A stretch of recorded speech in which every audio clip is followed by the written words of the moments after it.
Hello friends, आज हम लोग 29 नवंबर 2025 के करंट अफेयर्स डिस्कस करेंगे। आज के सेट में टोटल 6 टॉपिक्स हैं।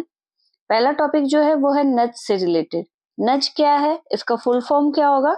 तो non intrusive uses of data to guide and enable. ये सीबीटीटी द्वारा शुरू किया गया एक जन जागरूकता पहल है जिसके तहत करदाताओं को आयकर रिपोर्टिंग में स्वैच्छिक अनुपालन के लिए प्रोत्साहित किया जाएगा। ठीक है। सीबीटीटी का फुल फॉर्म क्या होता है? तो सीबीटीटी का फुल फॉर्म होता है central board for direct taxes. यह अभियान जो तुरंत प्रभाव से शुरू किया गया है, यह एक डाटा आधारित गैर हस्तक्षेपकारी अनुपालन पहल है।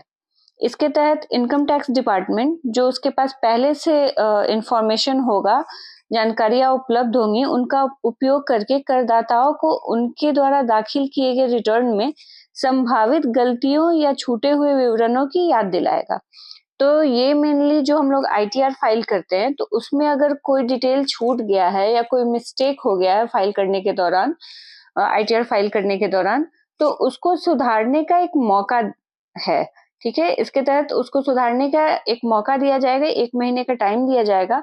आपको 1 महीना के अंदर उसको सुधारना होगा, और अगर फिर भी आप नहीं सुधारें तो उनकी तरफ से एक्शन लिया जाएगा। तो ये तत्काल प्रभाव से लागू हो गया है, और इसके तहत tax department, income tax department कल से ही एसएमएस और ईमेल के थ्रू लोगों को उनके द्वारा छूटे गए विवरणों के बारे में बताएगा कि ये डिटेल आपको छूट गया है या ये आपके फॉर्म में खामी है, गलती है, कृपया उसको आप सुधार ले समय रहते हुए। तो इसी उद्देश्य से ये नज पहल की शुरुआत की गई है, और किसी भी कानूनी या दंडात्मक कार्रवाई को करने से पहले एक स्वयं सुधार का अवसर दिया जाएगा करदाताओं को। अगर उस अवसर का उपयोग आप नहीं किए, 1 महीने के अंदर अपनी गलती को नहीं सुधारे, फॉर्म को नहीं सही किए, तो फिर एक्शन लिया जाएगा। तो ये नज पहल सीबीटीटी की एक पहल है। नेक्स्ट टॉपिक है भरतनाट्यम की प्रसिद्ध नृत्यांगना कुमारी कमला के बारे में। तो कुमारी कमला का अभी हाल में 91 वर्ष की आयु में कैलिफोर्निया में निधन हो गया है। तो इनको कमला लक्ष्मी नारायण या बेबी कमला के नाम से भी जाना जाता था। ये बहुत कम उम्र से ही नृत्य करना शुरू कर दी थी, इसलिए इनको बेबी कमला की उपाधि दी गई थी। ये भरतनाट्यम की प्रसिद्ध नृत्यांगना थी। कुमारी कमला को उनकी अतुलनीय कला के लिए अनेक प्रतिष्ठित पुरस्कार भी मिले हैं, जैसे पद्म भूषण जो भारत का उच्च नागरिक सम्मान है, ये 1970 में उन्हें दिया गया था। फिर संगीत नाटक अकादमी पुरस्कार जो संगीत नाटक और नृत्य के क्षेत्र में सर्वोच्च राष्ट्रीय सम्मान है, इससे उनको 1968 में सम्मानित किया गया था। इसके साथ साथ यूएस नेशनल हेरिटेज फेलोशिप भी उनको मिला था। ये अमेरिका में भारतीय नृत्य को बढ़ावा देने के लिए दिया जाने वाला सर्वोच्च सम्मान है। तो इन सारे सम्मानों से उनको सम्मानित किया जा चुका है। ये नेहरू शासनकाल के दौरान काफी फेमस डांसर थी, और भारत की सांस्कृतिक राजदूत के रूप में भी उस टाइम में ये काम कर चुकी हैं। फिर बाद में रिटायर होने के बाद ये कैलिफोर्निया में बस गई और वहीं पे नृत्य सिखाने लगी, नृत्य अकादमी वगैरह स्टार्ट कर दी थी। तो वहीं पे कैलिफोर्निया में ही इनका निधन हो गया है। नेक्स्ट टॉपिक आईएमएफ से रिलेटेड है। तो आईएमएफ ने वित्त वर्ष 2025-26 के लिए भारत की जीडीपी वृद्धि दर का अनुमान 6.6% रखा है।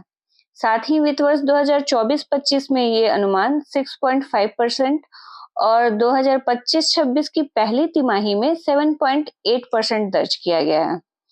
आईएमएफ की रिपोर्ट के अनुसार जीएसटी सुधारों ने भारत की वित्तीय स्थिरता को मजबूत किया है, और बाहरी झटकों यानी विशेषकर अमेरिका जो कुछ उत्पादों पे भी 50% शुल्क लगाया है, तो उसके प्रभाव को भी संतुलित करने में ये जीएसटी सुधार जो किए गए हैं भारत में, उससे मदद मिलेगी।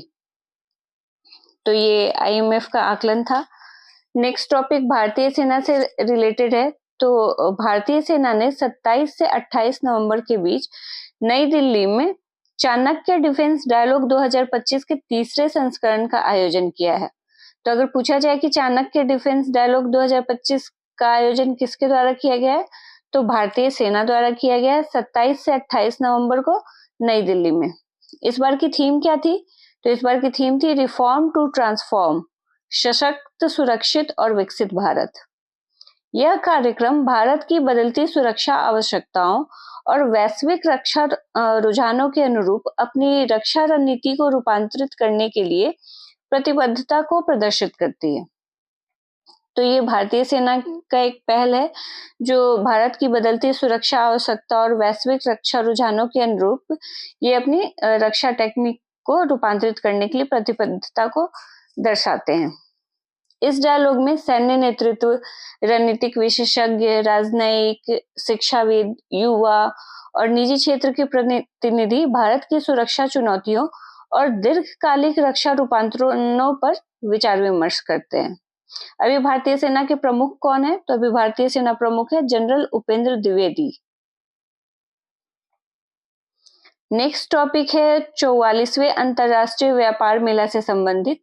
तो 44वें अंतरराष्ट्रीय व्यापार मेला का आयोजन 14 से 27 नवंबर 2025 तक नई दिल्ली के भारत मंडपम में किया गया। ठीक है, और इस बार के अंतरराष्ट्रीय व्यापार मेला की थीम क्या थी? तो इस बार की थीम थी एक भारत श्रेष्ठ भारत। इसका आयोजन किया गया किसके द्वारा? तो भारत व्यापार संवर्धन संगठन द्वारा इसका आयोजन किया गया। और इस बार के अंतरराष्ट्रीय व्यापार मेला में पार्टनर स्टेट से थे बिहार, महाराष्ट्र, झारखंड और यूपी, जबकि फोकस स्टेट कौन सा था? तो झारखंड।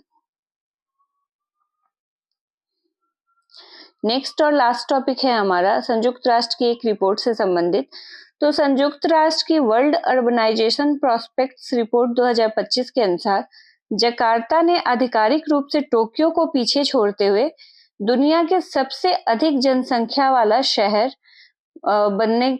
बन के उभरा है। कौन? जकार्ता। जकार्ता से पहले टोक्यो टॉप पे था, लेकिन अब टोक्यो 3rd नंबर पे चला गया है और जकार्ता पहले नंबर पे आ गया है। अभी जकार्ता की अनुमानित जनसंख्या 4.2 करोड़ है। तो 4.2 करोड़ की आबादी के साथ जकार्ता पहले नंबर पे है। वही 3.7 करोड़ की आबादी के साथ ढाका 2nd नंबर पे है और 3.3 करोड़ की आबादी के साथ टोक्यो 3rd नंबर पे है।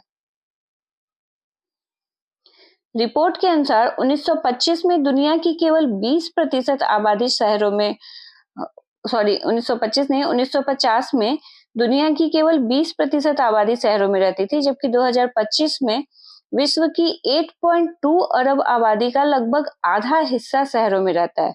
तो अभी विश्व की जो आबादी है उसका लगभग आधा हिस्सा शहरों में रहता है। वही 2050 तक दुनिया की जनसंख्या वृद्धि का 2/3 हिस्सा शहरों में रहने का अनुमान है। तो अभी कितना है? तो वैश्विक आबादी का आधा हिस्सा अभी शहरों में रह रहा है, लेकिन 2050 में ये बढ़कर 2/3 हो जाएगा। ठीक है, और अभी जो है वर्तमान में दुनिया के 10 में से 9 ऐसे सबसे आबादी वाले शहर एशिया के हैं। मतलब 1 to 9 जो शहर हैं टॉप 10 में वो एशिया से हैं और 10वें नंबर पे काहिरा है जो एक मात्र गैर एशियाई देश है। और ये जो टॉप 10 सबसे ज्यादा आबादी वाले शहर हैं उसमें 2 शहर भारत के हैं। पहला नई दिल्ली जो 4थे स्थान पे है और दूसरा कोलकाता जो 8वें स्थान पे है। मिलते हैं नेक्स्ट डे। Thank you.